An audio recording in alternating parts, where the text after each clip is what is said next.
ano passado, quando eu trouxe a situação lá do casamento dos dois, muita gente me acusou de biscoiteiro e tudo mais. Mas minha esposa, que tá aqui também, e tá de prova daí pra eles. E tá de prova. Tudo começou porque a minha mãe queria divorciar do Rina. E ela foi pedir minha ajuda. E eu peguei, virei pra ela e falei, olha, você tem certeza? Você vai entrar numa guerra. Porque a gente sabe como que funciona ali a seita, né? Você pode trazer a prova que for. A galera tem um vício de pagar 10%, que, cara, é mais forte que qualquer coisa. A pessoa não consegue de jeito nenhum ver além. A gente tava ali num processo de juntar provas, só que ela era super desgastada, começou a dividir com todo mundo. O pastor Mohamed, lá da Zona Leste, veio até mim falando, olha, chegou um áudio pra mim da sua mãe falando que seu padrasto bate nela, que atrai e tudo mais. Isso é verdade? Eu falei, bom, foi a mesma coisa que minha mãe me falou e ela não quer mais seguir casada com ele. Mas calma, não faz nada, a gente precisa de um tempo pra poder resolver isso. Só que ele, em vez de dar esse tempo pra gente, ele pegou e, pra ganhar pontos, obviamente, né, com o meu padrasto, ele correu pra contar. Por isso que eu tive que pegar o vídeo que foi a minha mãe que me mandou. Imagina, teve gente falando que eu filmei. Eu não frequento a casa deles desde sempre. Eu saí da casa deles em 2016, se não me engano. E eu saí escondido por conta de uma situação que a pastora Priscila armou contra mim. Eu já tava de saco cheio, eu saí escondido com as minhas coisas dentro de saco de lixo. E de lá pra cá, eu sempre evitei estar na casa. Não é nem que não me convidavam, tá? A gente tem que falar a verdade, não é que não me convidavam.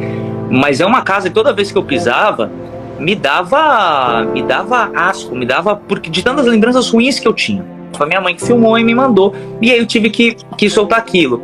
E naquela época, foi muito difícil, porque eu não tive o apoio que hoje eu tô tendo. Que na verdade, assim, toda a situação aí, ela começa aí com o Márcio. O Thiago vem abordando essas situações. Aquela situação de um ano atrás volta. E agora com as pessoas tendo consciência do que aconteceu, de que em momento algum eu queria vingança, porque, gente, a verdade é que vingança não traz nada. Então, eu sempre quis distância da família, eu sempre quis distância, porque sempre foi tudo muito abusivo. Tudo isso que vocês falam, de porque na minha igreja, meu pastor fez isso, fez aquilo, eu vivia isso dentro de casa o tempo todo. Era tão difícil, que quando eu escutava o portão da casa abrindo, e eu sabia que era meu padrasto entrando, eu pegava minha comida, meu prato de comida, se eu estivesse almoçando, e corria pro meu quarto. De tão ruim que era o negócio. E aí eu posso falar, meu padrasto é mentiroso. Ele mente. Ele mente assim, absurdamente. Ele mentiu a vida inteira com relação a como me tratava, por exemplo. Então, uma outra coisa, que eu não lembrava, porque eu não fico gravando, mas uma pessoa me lembrou outro dia, que no final de semana, eu fui dormir na casa de um amigo, e eu fazia as coisas sem contar pra ele, sem pedir pra ele, porque ele sempre falava não, porque ele sempre queria que eu tivesse ali grudado. E aí eu só apareci no domingo, eu fui, acho que ministrar o louvor no domingo, e aí na frente de todo mundo, ele me deu uma super chamada. Então na frente de todo mundo falou, Natan, onde você tava no final de semana? Aí eu dormi na casa do meu amigo fulano. E quem foi que deixou? Isso assim, na frente de 4.000 pessoas, tá? E quem foi que deixou? Eu falei, minha mãe. E ele pegou e chamou minha mãe. Denise, vem aqui. Por que você deixou e não falou comigo? Assim, ao vivo. Então é muita hipocrisia também da parte dele. Falar, não, porque tem que resolver internamente. Nunca resolveu nem comigo. Nunca resolveu nem comigo, cara. Eu recebi uma proposta para trabalhar no maior escritório de futebol do Brasil. Aí talvez do maior empresário de futebol do Brasil. Eu deveria me apresentar no dia 6 de janeiro. E todos os anos, ali a virada do ano, a gente passava lá no litoral norte, numa super casa, super legal. Eu precisava voltar, já tinha passado a virada do ano, eu precisava voltar para poder me apresentar, que essa era a época que mais tinha trabalho lá por conta da Copa São Paulo de Futebol Júnior. Quando eu fui me despedir dele, ele falou, você não vai. Eu falei, cara, como que eu não vou? Eu dei minha palavra. Não, eu tô falando que você não vai. mas por que eu não vou? Porque eu não quero que você trabalhe nesse lugar. Eu não quero que você trabalhe ali. E aí cara, aí eu peguei, virei pra ele e falei, mas essa decisão não é sua, é o meu profissional. Quando eu falei isso, ele levantou e ele me deu um tabefe daqui no ouvido. Isso foi tão forte que gente, eu não tenho por que mentir. Que idade você tinha, Natan? 21, tinha 21, eu acho.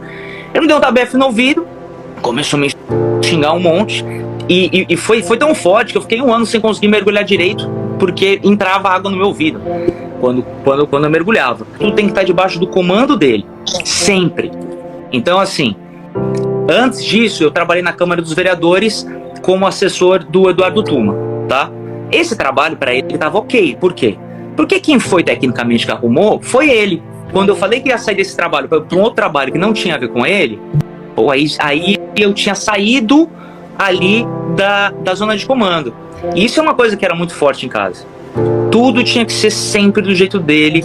Ele xingava palavrão, Natan? O tempo dele. Sim. Comumente, assim, normalmente? Não era uma coisa frequente no dia a dia, mas quando eu ficava irritado, sim. Você viu sua mãe apanhar alguma vez? Não, eu nunca vi.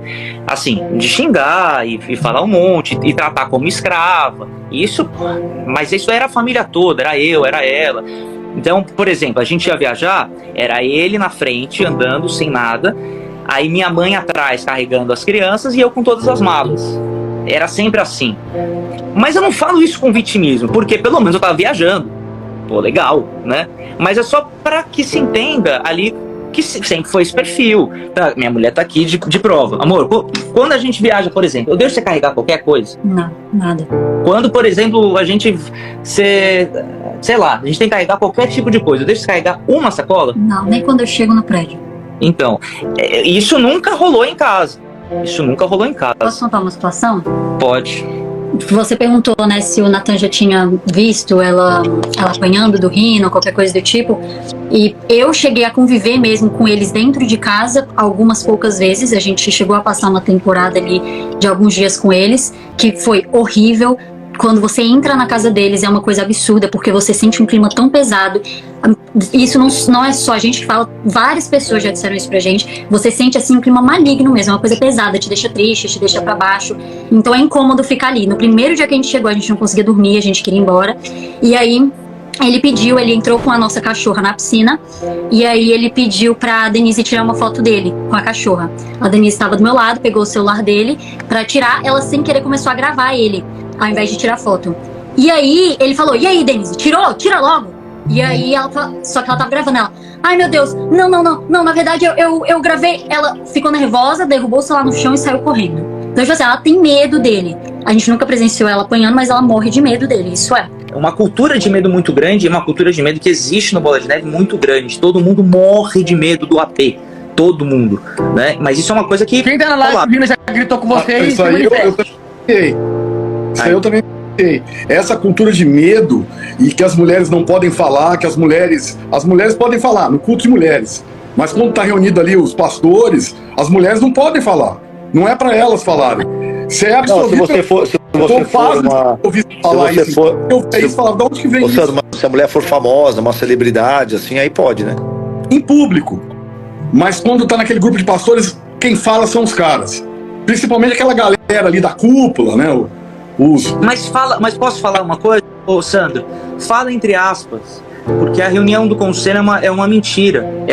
Eles se reúnem, o Rina fala, a turma só concorda e é isso. Acabou.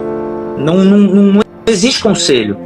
O conselho foi uma coisa que foi criada pela doutora Thais Amorim, que não é mais advogado do Bola, para dar um respaldo jurídico maior. Mas, gente, pelo amor de Deus, não existe isso de conselho, as coisas não são debatidas. No final, é a decisão do meu padrasto e ponto. É isso, entendeu? Sempre foi assim. Tem muita gente boa no Bola de Neve, tem vários pastores sérios, e a verdade é que tem muita gente legal.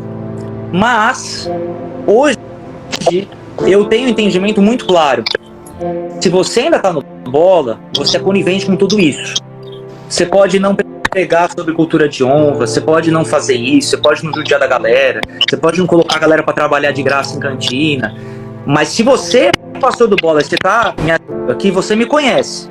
Você me conhece desde que eu sou moleque. Você não tem um A pra falar de mim enquanto eu estive naquela igreja.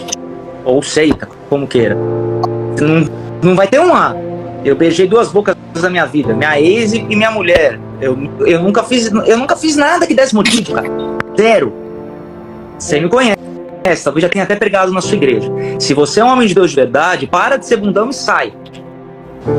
Para de ser bundão e sai. E não sai sozinho, sai com as suas ovelhas. Porque você é responsável por elas. Ah, eu não quero dividir igreja. Você não está dividindo igreja, você está dividindo seita. Aí você ganha galardão. Pastor de verdade, se você é um pastor de verdade de Bola de Neve, o que você vai fazer? Você vai pegar, próximo domingo, você vai falar, gente, a gente tem aqui o nome de Bola de Neve, não é mais um ministério sério, eu achei que era, quero pedir perdão por isso. Esse é nosso último culto, meu último culto como pastor de Bola de Neve.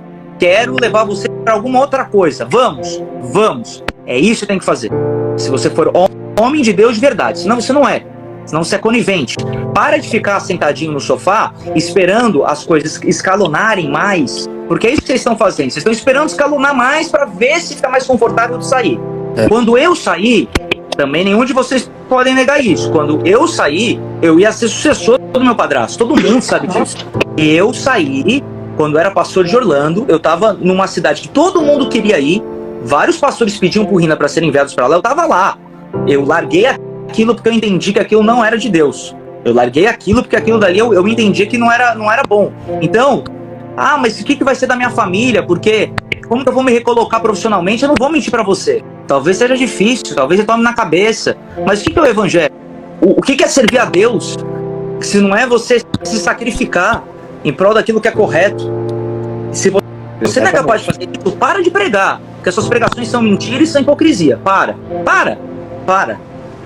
Fica com os discursos motivacionais igual do Felipe Parente. Minha mãe estava se recuperando. Mentira. É só você perguntar pra qualquer pessoa da igreja. Pegue e puxa. Qual foi a última vez que ela ministrou louvor? Com qual frequência ela tem ministrado louvor? E minha mãe, ela tá mal muito antes disso. E antes de eu sair do Bola, já não tava bem. Antes, não tô falando lá 2019. Quando eu saí do Bola lá de Orlando, meu padrasto pegou o primeiro voo pra ir tentar falar comigo. Eu não falei com ele, por quê? Quem viu o vídeo, viu a encheção, sabe o que é. Ele não sabe adereçar o problema. Ele fica ali com terminologias do grego, não falando nada com nada e não é direto. Então isso irrita. E em nenhum momento ele faz o meia-culpa. A questão, e aí eu entro no segundo ponto, não é a pessoa errar. A gente erra, cara. Eu tenho um trilhão de problemas. Eu preciso evoluir. Eu não sou melhor do que ninguém. Só que eu entendo isso. E eu tô no meu processo. A questão, então, não é essa. E aí a gente entra no outro ponto, tá? Mas toda igreja vai ter problema. Só que o Bola de Neve tem uma base teológica péssima. Então você não está numa igreja, você está numa seita.